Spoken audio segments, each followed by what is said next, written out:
अब से कुछ समय पहले पूर्व मुख्यमंत्री एवं नेता प्रतिपक्ष बाबूलाल मरांडी पूर्व विधायक फूलचंद मंडल के आवास पर आए थे। इनके साथ उनकी मुलाकात हुई है और एक पुराना जो याद है वो फिर से ताज़ा हुआ है। विधायक जी, जब आप विधायक हुआ करते थे उस वक्त किस तरह से आत्मीय मुलाकात होती थी और आज जब पुनः वो आपके आवास पर आए तो कैसी अनुभूति हो रही है? आज मुझे बहुत अच्छा लगा। बहुत समय के बाद दोनों प्राणी एक साथ बैठ पाए। बाबूलाल जी से संबंध, ऐसे तो संबंध मेरा सबसे अच्छा रहता है, इनसे विशेष करके संबंध बहुत अच्छा रहा है। वो आज आए तो मेरा छाती चौड़ा हो गया।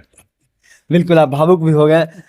साथ में आपके आवास पर उन्होंने नाश्ता भी किया, पारिवारिक फोटोग्राफी भी हुई, तो लगा कि एक बार फिर से वो पुरानी चीज़ें सब ताज़ा हो गई है। जब आप लोग एक साथ सदन में हुआ करते थे जी, एक साथ जब सदन में हुआ करते थे वो चीज़ें, जब एक साथ आप लोग बैठ कर हंसी मजाक किया करते थे, वो चीज़ें फिर से हो गई वही। ऐसा ही लगा।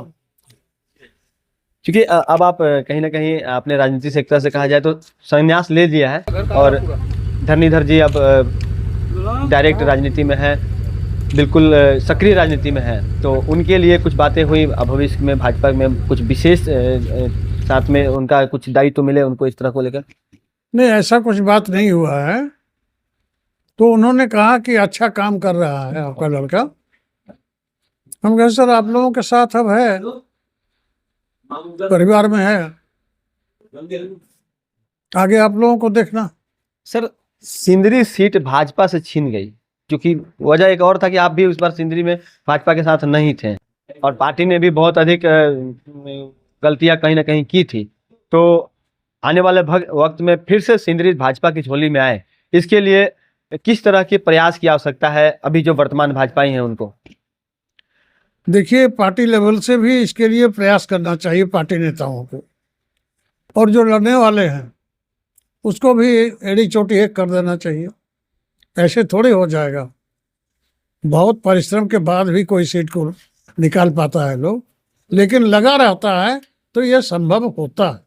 लंबे समय के बाद, संघर्ष के बाद आपने वो लाल झंडा उखाड़ने का काम किया था, फिर से वो लाल झंडा पदस्थापित है, तो लाल से टकराव कितना मजबूत होगा भगवा का?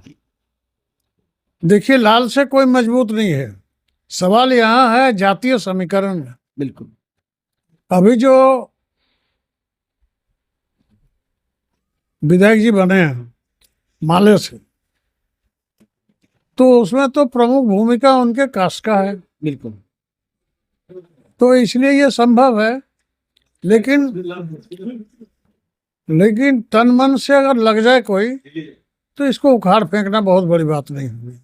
वैसे कार्यकर्ता जो भाजपा में है या फिर राजनीतिक क्षेत्र में है और अब आप वयोवृद्ध हैं, तो अपने तरफ से राजनीति में वो सही तरीके से आगे बढ़ सकें और वो एक अच्छे मुकाम पर पहुंचे, इसके लिए आप कुछ सीख देना चाहेंगे, कुछ अपील करना चाहेंगे नए कार्यकर्ताओं से?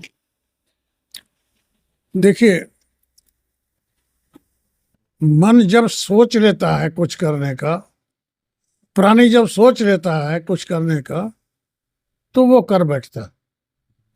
मन में करना पड़ेगा, उसके लिए आपको लगना पड़ेगा।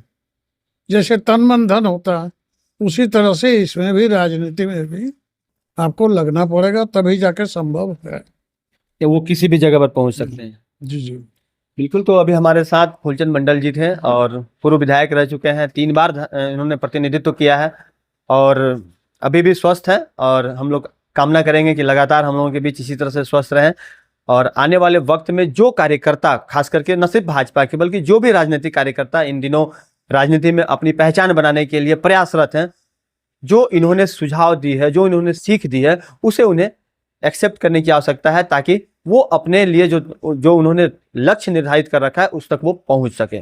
सहयोगी प्रभात के साथ राजकुमार जायसवाल, 11 स्कोप्स, धनबाद।